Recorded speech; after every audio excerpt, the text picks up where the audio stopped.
Good afternoon. It's Wednesday, the 10th of June. I'm Erin Viner, and this is IBA News broadcasting from Jerusalem. A Palestinian was shot and killed by IDF forces in an early morning raid on the Jenin refugee camp in the West Bank. Medical personnel identified him as 28-year-old Izzadin Abu Rara. They say died en route to hospital after being hit by 2 bullets to the chest. Palestinian sources reported the eruption of clashes between troops and residents in the camp before the shooting, and defense officials say that Abu Rara was killed when soldiers returned fire after he hurled an explosive device at them during their withdrawal from the area. 3 suspects were arrested during the raid, one of whom is accused of active involvement in the Hamas terror organization.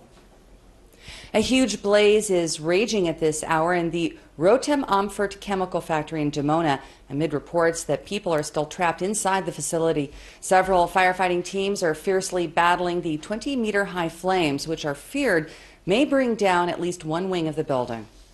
In other news, Prime Minister Benjamin Netanyahu is meeting with visiting U.S. Chairman of the Joint Chiefs of Staff, General Martin Dempsey, today to discuss a range of issues concerning both countries, including Iranian actions as the June 30th deadline to finalize a nuclear deal with Tehran draws near. Ellie Wogelenter has more in this report. Prime Minister Benjamin Netanyahu emphasized the dangers and fears over the Iranian nuclear deal last night, warning the audience at the Herzliya conference that allowing the Islamic regime to continue developing its nuclear program risks causing a regional arms race. Netanyahu said that he's spoken to Arab leaders, and no one believes that this deal will block Iran's path to the bomb or many bombs. And he told the conference that he speaks with quite a few of our neighbors, more than you think, and that he has received requests from Arab quarters to go out there and speak out to the Americans about the Iranian nuclear threat. We're not going to get another chance in history. This is it, he said, adding, if I think something threatens our survival and we have an honest difference of opinion with our trusted American friends, I'm voicing it. Meanwhile, U.S. Chairman of the Joint Chiefs of Staff, Martin Dempsey, was in Israel, where he held talks yesterday with Defense Minister Moshe Ya'alon. Dempsey said he shared a core Israeli fear that sanctions relief for Iran following a nuclear agreement would allow Tehran to give more money to its military and its terrorist proxies. Dempsey said if the deal is reached and results in sanctions relief, it's my expectation that it's not all going to flow into their economy. I think that they will invest in their surrogates. I think they will invest in additional military capability. But Dempsey said the long-term prospects were far better with an Iran that was not a nuclear weapons power. And he reassured Israeli defense officials that Washington would work to mitigate Iran-related risks with or without a deal. During their meeting, Ya'alon praised Dempsey's record and hailed the enduring relations between their 2 respective countries as crucial. In return, Dempsey highlighted the close ties between the 2 allies' armed forces. I've been over here 5 times. Your chief of defense has been to America, I think, 7 times in my time together. And so it's reflective of the fact that the issues that we confront and about which we have common interest demand that we have the kind of relationship that we have. I can't imagine a world where we didn't have this kind of relationship. I've been proud to be part of it, and I'm completely confident that my successor will maintain and even build upon that kind of relationship. So thank you very much. Prior to conferring with Ya'alon, Dempsey met with his counterpart, IDF Chief of Staff Gadi Eisenkot, from whom he received a badge of honor from the IDF. Dempsey said he accepted it in the name of hundreds of thousands of American servicemen and women who feel the partnership, the friendship, and the commitment which exists between the United States and Israel. Ellie Wogelenter, IBA News. United Nations officials say that the failure of any countries to report even a single instance of violations of the arms embargo against Iran may be the result of the political decision to avoid negatively impacting negotiations aimed at reining in Tehran's nuclear program. In its conclusive report, the UN panel of experts monitoring sanctions against Iran cited several violations that went undocumented and included quotations from several unnamed international sources saying that previous attempts by the hardline Islamic Republic basically remain unchanged.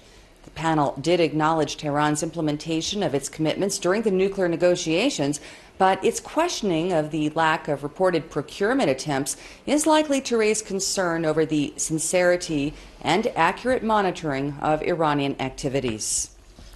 A gag order has been lifted in the ongoing case against attorney Ronell Fisher. Former Central District Police Commander Bruno Stein has been identified as the senior officer who was arrested for allegedly receiving bribes in exchange for information he gave to Fisher about a criminal case pending against one of the attorney's clients. Archaeological excavations near Highway 1, linking Jerusalem with Tel Aviv, have uncovered a large Byzantine-era road station that includes a church. According to the Israel Antiquities Authority, the 1,500-year-old house of worship near Abu Ghosh is 16 meters in length and includes a side chapel and a white mosaic floor.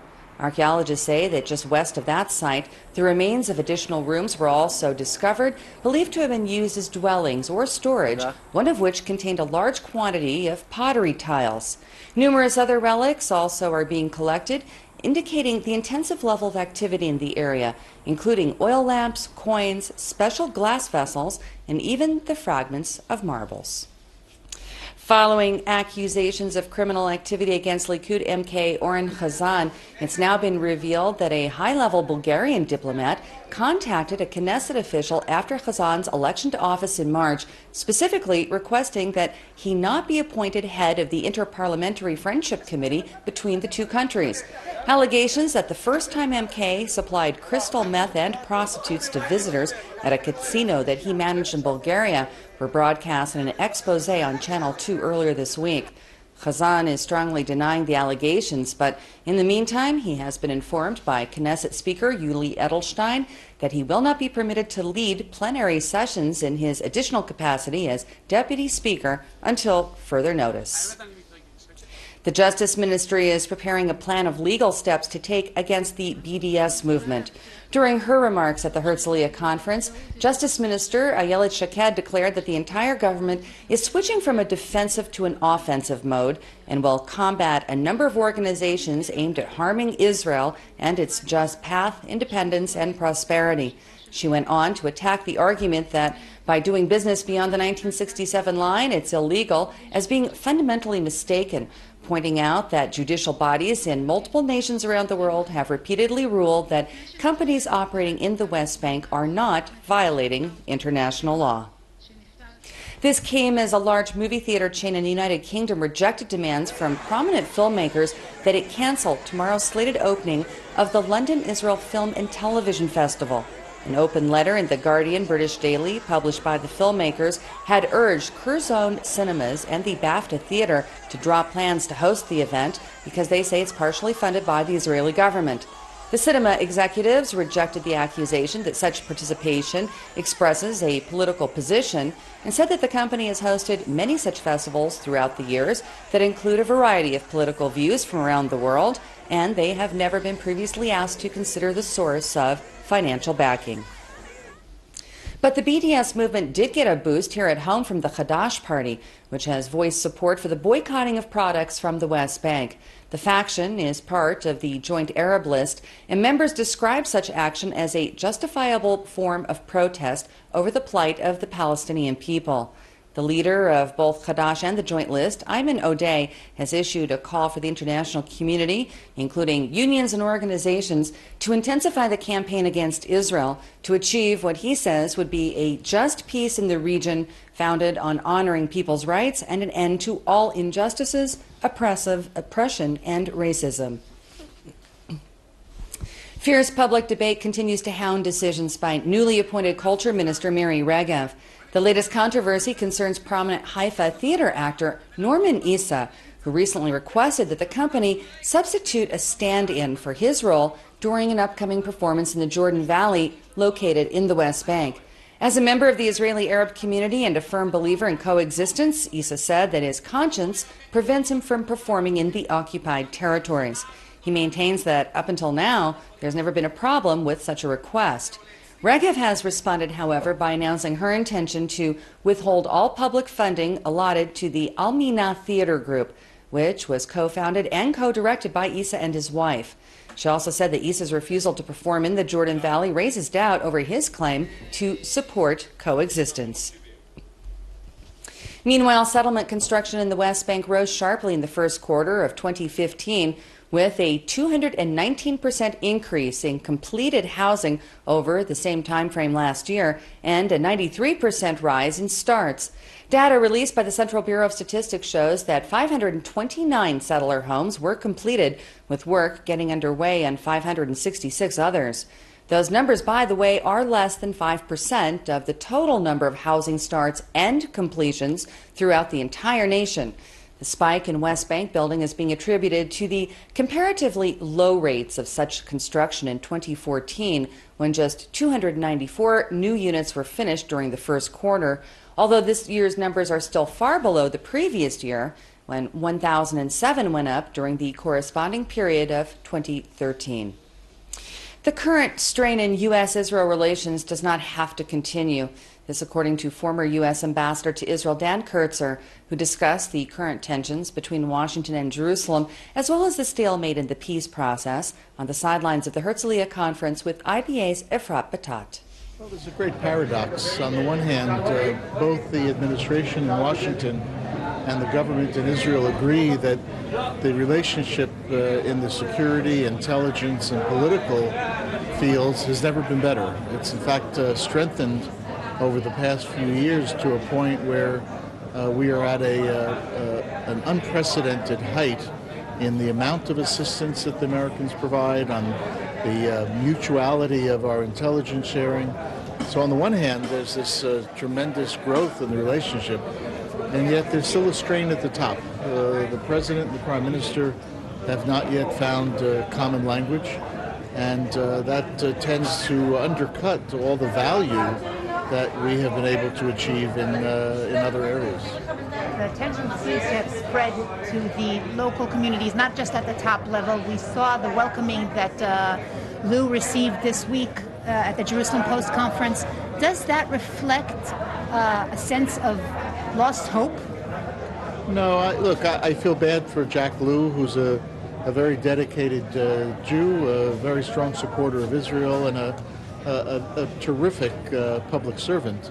But it's not unexpected at this particular conference. That conference seems to attract a particularly hardline audience, and they don't like Obama. So whenever Jack Lew mentioned the word Obama, they booed him. I wouldn't take that as an indication of anything other than the problem that the conference has to overcome. What, in your opinion, needs to be done right now in order to jumpstart these talks again? Well, you know, here at the Herzliya conference, many speakers have noted that we're in the 48th year of Israel's occupation of the territories that it took over in 1967, and it's 48 years without a real decision on what to do with the territories. In the meantime, there's settlement activity, and Palestinians remain without full political rights. Palestinian society is fragmented in split, both politically and geographically. I think both societies need to take some decisions. Does Israel intend to hold these territories forever? And if so, what are the implications? Are Palestinians ready for the kinds of compromises that they're going to have to make? You take, for example, what John Kerry put on the table last year, or what Ehud Olmert put on the table in 2008. These were things that should have attracted the Palestinians to, if not say yes, at least say let's talk more seriously. But it didn't happen.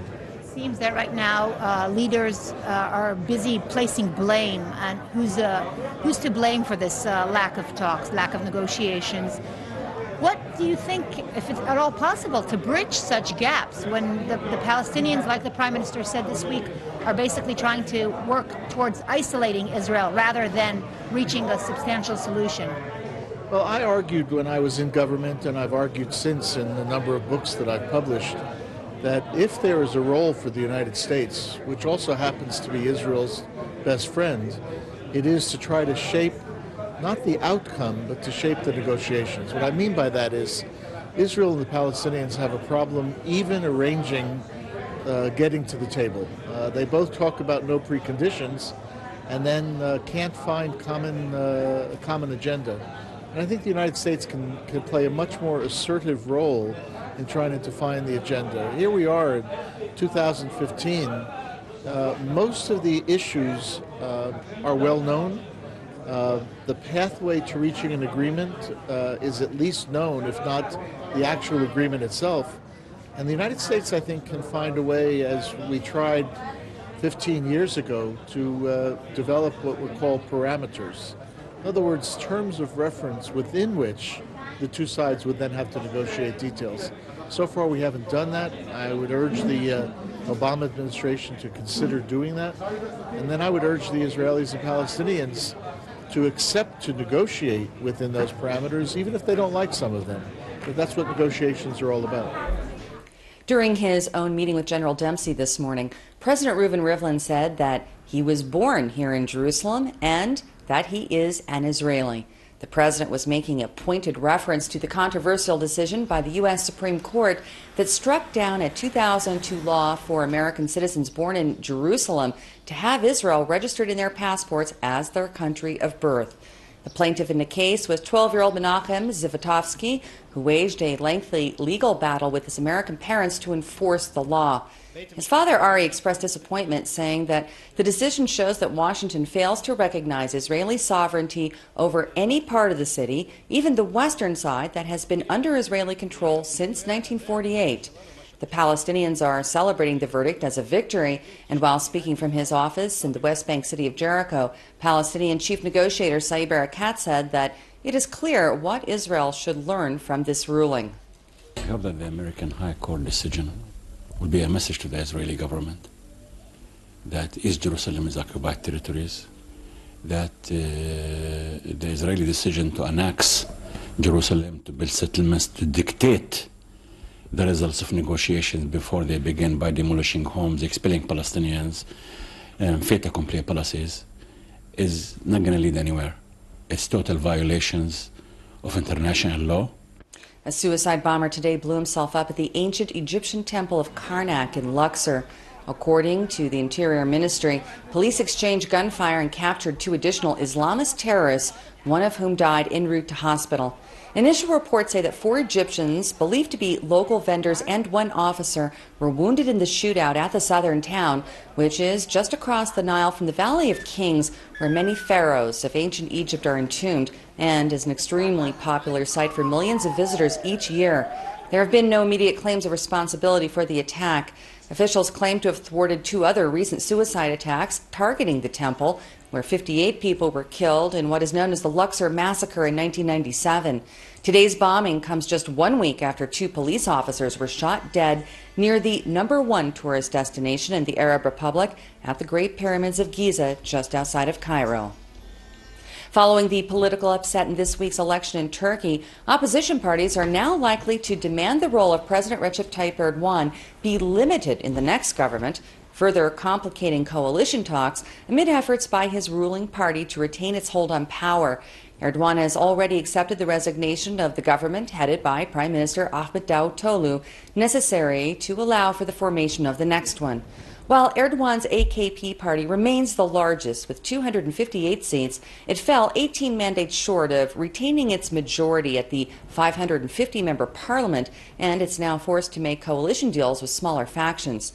The pro-Kurdish party that upset Erdogan's ambitions of expanding his presidential powers by winning 88 seats has repeated its vow to not enter an AKP-led government. The absence of a coalition would dim the prospects of success for the fragile minority government and likely mean an early return to the ballot box.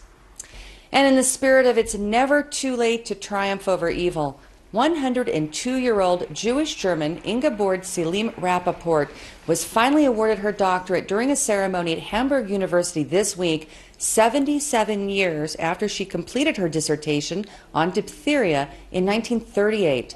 At that time, she was barred from taking her final exam by the anti-Semitic race laws instituted by Adolf Hitler. She succeeded in emigrating to the United States before the outbreak of the Second World War and became a pediatrician before returning to Germany in 1950. Her son appealed to the university to grant her long-delayed PhD last year, which they did agree to do, but as long as she completed her last exam. Salim Rappaport then spent months of studying all the massive number of developments in the field of diphtheria over the past 7.5 decades and passed to become the world's oldest person to ever have received a doctoral degree. Congratulations. In local finance, the shekel put in a mixed performance in foreign currency trading today, as were share prices on the Tel Aviv Stock Exchange. Here's a look at the afternoon numbers.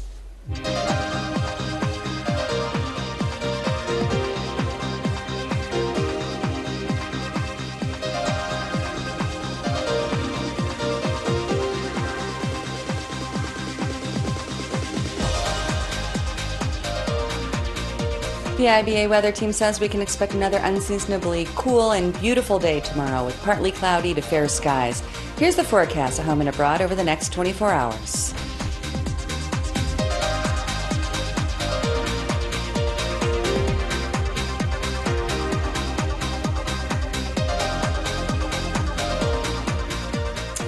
Thank you for being with us this afternoon. We hope you'll join us again tomorrow, same time, same channel, when I'll be back with the latest breaking news from Israel. I'm Erin Viner, wishing you a great evening and shalom from Jerusalem.